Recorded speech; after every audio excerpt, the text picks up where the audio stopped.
지난달 28일 저녁 6시 인적이 드물지도 않은 시간에 가게에 침입한 도둑은 2인조였습니다. 한 명이 아이스크림을 고르는 척 주위를 살피는 사이 무인 결제 기계를 뜯어대는 또 다른 남성. 장돌이 하나로 순식간에 기계를 해체하고 안에 든 현금 50만 원을 몽땅 챙겨 나가는 데까지 걸린 시간은 불과 1분 남짓이었습니다. 그러니까 보통 뭔가 가게를 턴다 하면은 마스크로 얼굴을 가리고 모자를 쓰고 온다든지 그런 식으로 보통 가게를 털 텐데 모자도 안 쓰고 노출돼도 상관없다는 식으로 무서울 게 없는 느낌. 알고 보니 이틀 전에는 하룻밤새 서울 일대 10군데 점포를 털어간 전적이 있었습니다. 새벽 한 3시. 현금적인 거는 한 13만 원 정도? 수리비는 66만 원 정도 되겠네. 당황스럽기도 하고. 수도권 일대를 휩쓴 이들. 이번엔 부산으로 이동해 또다시 점포 9곳을 텁니다. 금고문이 열려 있어서 알았죠. 돈이 문제가 아니고 기계 그거 때려빠고 고장나면 기계값이 뭐 4,500만 원인데. 장돌이 하나를 든 채 전국을 누빈 이 신출 규모란 도둑들은 무려 34곳의 점포가 털리고 수천만 원의 피해 금액이 발생한 뒤에야 비로소 잡힙니다. 그런데 절도하고 집으로 오고 절도하고 집으로 왔어요. 해운대 놀러 갔다가 돈 놓고 이러니까 털은 거예요. 낮에 두명 더 잡았어요. 만으로 16세도 있고요, 14세도 있어요. 도둑의 정체는 소년들이었습니다. 겨우 14살, 16살밖에 안 된 5명의 소년들은 번갈아가며 도둑질을 하거나 망을 봤습니다. 와, 이거는 그냥 뭐 동네 털고 다니는 애들이 아니구나. 보통이 아니구나 싶었죠. 할 말이 없겠죠. 할 말이 없고 이 아이들 부모도 많이 생각했고요. 멘붕이 왔다고 해야 되나? 25년차 베테랑 경찰도 그들을 만날 때면 긴장을 늦출 수 없답니다. 근데 제가 이날 사건 처리하면서 혹시라도 우리 경찰관들이 인권 침해하거나 뭐 흥분해서 자제력 잃을까 봐 제가 내려와 있었거든요. 근데 정말 직원들한테도 뭐 욕하고 바닥에 침 뱉고. 그들은 지난달 고급 외제차를 훔쳐 달아났다 잡힌 4명의 중학생들이었습니다. 경찰에 연행되는 순간에도 취재진을 향해 손가락 욕을 하던 아이들은 경찰서에 연행된 뒤에도 참 당당했습니다. 한 명 구속되고 3명은 불구속이거든요. 그럼 구속된 애도 자기가 촉법인 줄 알았던 것 같아요. 소년부류 심사원 밥 맛있어, 밥 잘 나와, 이런 얘기도 했거든요. 죄를 저질러도 형사 처분을 받지 않는 만 10세 이상, 14세 미만의 촉법 소년들. 형사 처벌받지 않는 촉법 소년들이라 그대로 풀려났는데 무슨 짓을 저질러도 교도소에 가지 않는다는 걸 알게 된 소년들이 무법자가 되어가고 있습니다. 지난해 훔친 렌트카로 경찰과 추격전을 벌이다가 사고를 내 아르바이트 죽이던 청년을 사망케 한 아이들.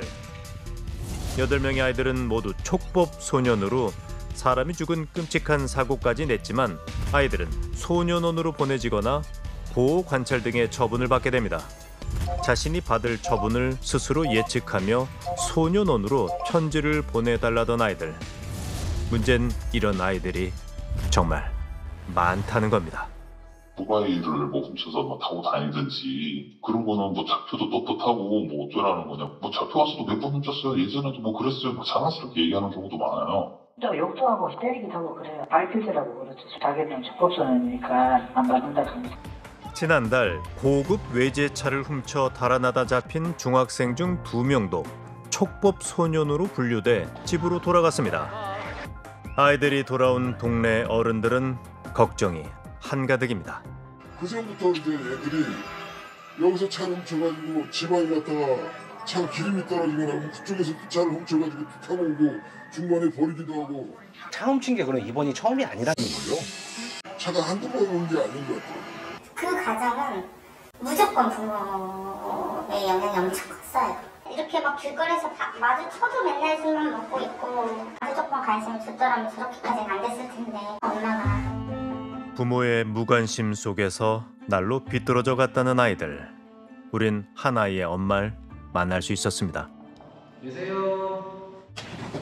안녕하세요. 자체가 마한 게 아니라 때문에. 네네네. 아들 얘기를 꺼내자 하소연을 시작하는 엄마. 애들 케어. 아니 그건 해요 다. 아 그래요? 그거는 다 해갖고 했는데 저희가 했는데 갑자기 이제 아프면서 그러면서 이제 사고 쳐버리더라고. 저도 힘든 거 이제 아빠도 아프지. 쟤는 저거를 자꾸 하면서 자꾸 나가니까 저도 지금 그것 때문에 많이 힘들거든요. 아이가 그럼 통제가 안 된다는 말씀이신 거예요?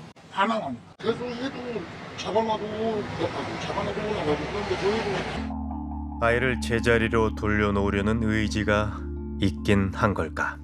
분명히 그 아이가 집을 나가는 데는 이유가 있을 거예요. 가정에서 정착하지 못하는 원인들이 있을 텐데 그런 문제들을 해소해주기 위한 노력을 같이 한다든지 이런 게 있어야 되는데 지금은 그런 장치들이 거의 없다 보니까 아이가 고스란히 이 문제를 혼자 떠안고 이게 비행행위로 발현되도록 그대로 내버려주는 거죠. 그러면 사실은 개선 교화하기가 굉장히 어려운, 쉽게 말하면 소년범죄에 있어서 골든타임을 다 놓치는 거죠.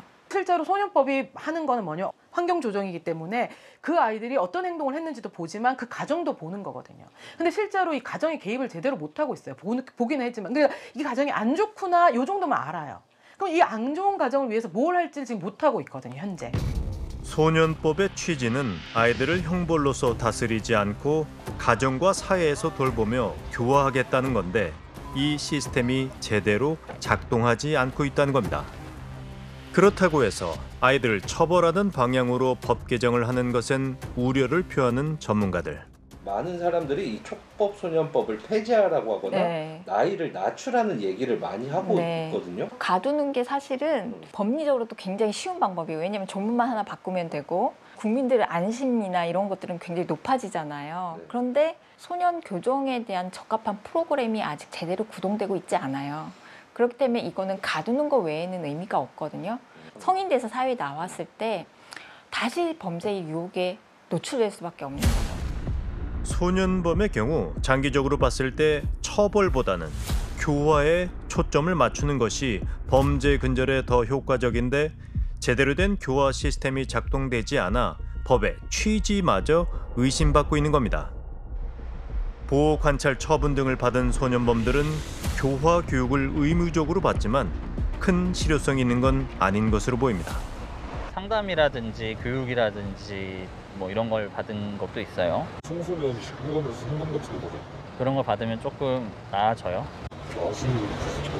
오늘 뭐 하고 온 거예요? 오늘 그 수강경영 그거 5시간 이상 끝나가지고 그냥 뭐 법에 대해서 알려드리고 하고 친구들 있던데 솔직히 뭐 경제를 덜 많이 하시려고 해주는 게 맞는 것 같은데 어떤 말은 그래도 안 맞을 것 같아서 습관적으로 월 뭐 1회에서 4회 정도 그냥 와라 라고 해서 잠시 면담하고 수강 교육 받도록 하고 그러다 보니까 아이들이 형식적으로 느껴지는 거죠. 지금 더 우리가 집중해야 되는 부분은 재범률이 굉장히 높다는 부분이에요. 재범자의 비율이 40%가 넘거든요. 그건 지금 교정이 제대로 안 되고 있다는 부분이에요. 죄를 저지르고도 죄값을 받지 않는 면죄부란 세상에 존재하지 않습니다. 그 단순하고도 당연한 진리를 아이들이 깨닫지 못하고 있습니다. 지금의 비극은 그 단순한 진리조차 제대로 가르치지 못한 어른들의 잘못이 불러온 겁니다. 비극의 굴레를 어서 끊어내야 합니다.